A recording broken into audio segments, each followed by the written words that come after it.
Yeah, what's going on, guys? Cordy here, and welcome back to the Hero's Guide. Today's video, we're going to be looking at Greystone. Greystone is the newest hero to Paragon The Overprime. If you guys played original Paragon, he is one of the characters from that game. He very similar kit. He has a revive, he has a leap, he has an AoE ability. But in Paragon The Overprime, he has definitely been amped up. He is a lot stronger than he was in OG Paragon, and he's really simple to play. If you guys are looking for a tank to play, I highly recommend playing Greystone. He is very simple. There's not a lot of abilities. His kit is super easy to learn, and he is really good. Currently, he's really good in the game. He's probably the best tank in the game. But let's hop into his abilities and see what makes him so good and easy to play. All right, so the first ability on Greystone, the Knight's Path, it summons a whirlwind that lasts for 4 or 5 seconds, dealing magical damage every 0.5 seconds. Pop your Q, and you have an AoE whirlwind swirling around you. Very simple ability. The next ability is going to be his E. This is a passive. Whenever the passive is off a cooldown, you block one basic attack. This will also work against towers, and it inhibits and even the core. So you can dive really effectively with Greystone early on throughout the entire game.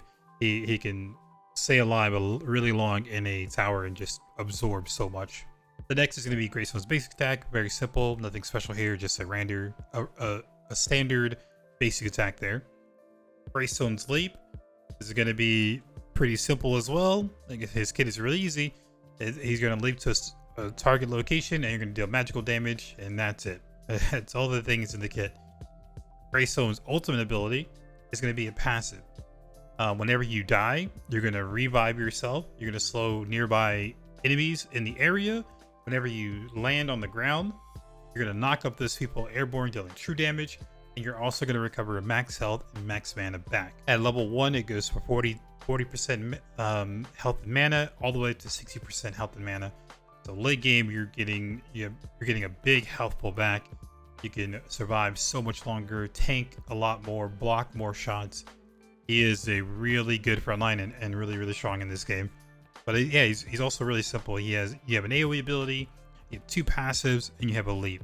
Very simple kit. So as far as leveling order goes, I like to level my Q first. The Q is going to be your main damaging ability. This is the best clear that you have, the best damage you do to the enemy target. This is the one you want to level up first, and we're going to max out first as well. So at level 1, you're going to level up your Q. At level 2, I like to give my right click the leap.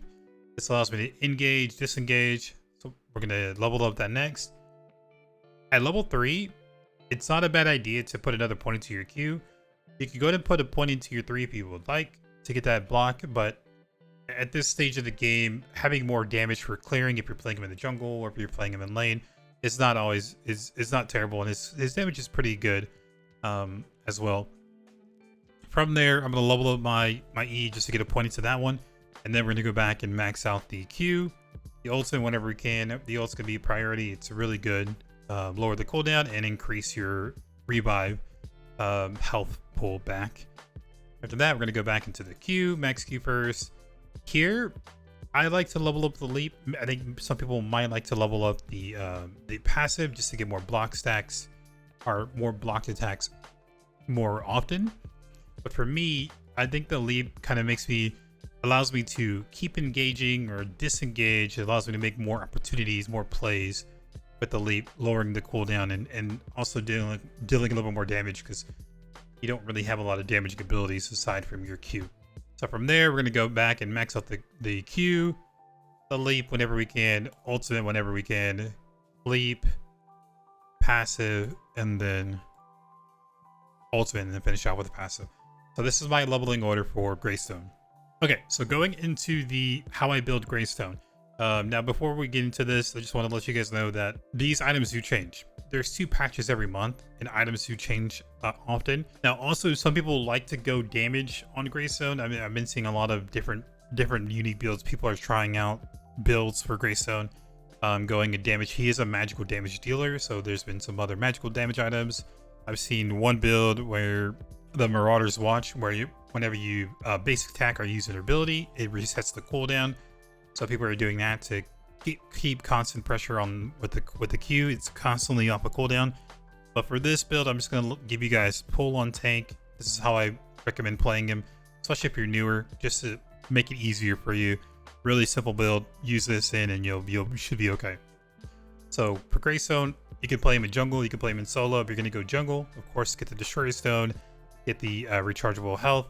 If you're gonna play him in solo, get the green stone, and then get the health potion. For me, the first item that I'm gonna go into is gonna be Xemia's Toy. With Greystone, whenever you get physical defense, it's also gonna increase the damage on your Q. So the more defense you have, the more damage you're gonna do with your Q. With Xemia's Toy, it's gonna give you some defense. It's gonna give you some health. But the passive is you're gonna be dealing magical damage. So not only are you gonna be dealing damage with your Q when you're staying on somebody, you're also gonna be dealing damage with the Xemia's Toy. And this also helps with, if you're playing in the jungle, this will also help you with clearing as well a little bit quicker. So I like going Xemia's Toy. Still a pretty solid item.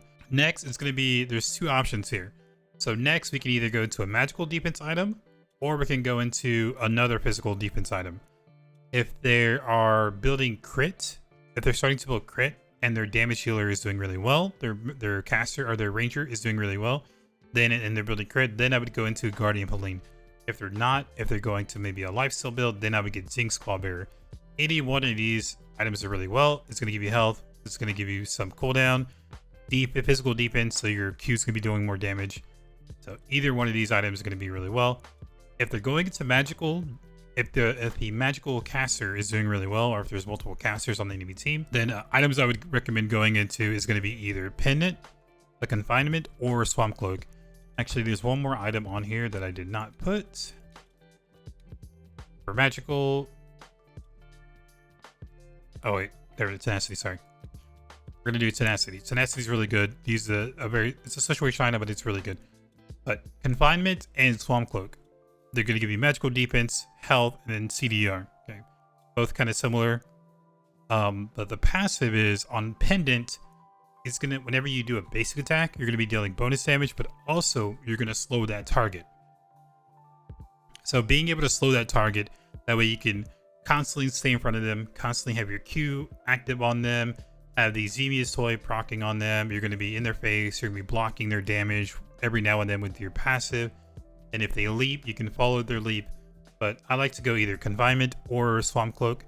Swamp Cloak is gonna be the same. You're gonna get magical defense, health, cooldown, but everyone around you is going to get slowed by 15%. So this just allows you to stick onto your target. Now another item is always going to be created as Blacksmith's Scissors. This is the only item that has Tenacity. Tenacity is going to be crowd control reduction.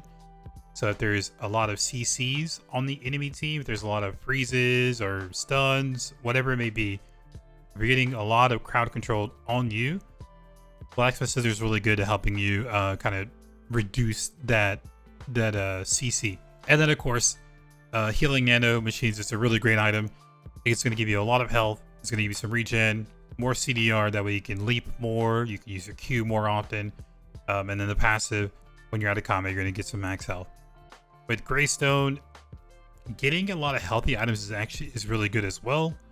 That way, whenever you get revived at late game, you're getting 60% of your max health. So the more health you have, you're going to get 60% more of that. So you have, just whenever you come back to life, you have a huge health bar, and then you can continue to just bully the enemy team. For me, I prefer playing Greystone as a tank.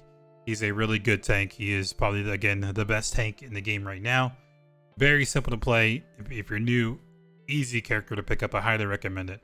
But yeah, guys, that is going to be the hero guide for Greystone. Again, he is really simple. There's not a whole lot. His kit is very, very simple. There's not a whole lot of details that we need to go into. If you're new, pick him up, build him tanky, and you should be fine. But if you guys are new to the channel, consider subscribing. I put videos every day. We do hero guides, gameplays, tutorials, patch reviews, whatever we can get our hands on in Paragon The Overprime. I'll try to provide that content to you guys. Also, I do stream on Twitch, twitch.tv/Cordy. In the description below, I have the link to my Discord. Whenever I go live, I'll post a message on Discord. But yeah, guys, that is it. Everyone take care, and I will catch you guys in the next video. Peace.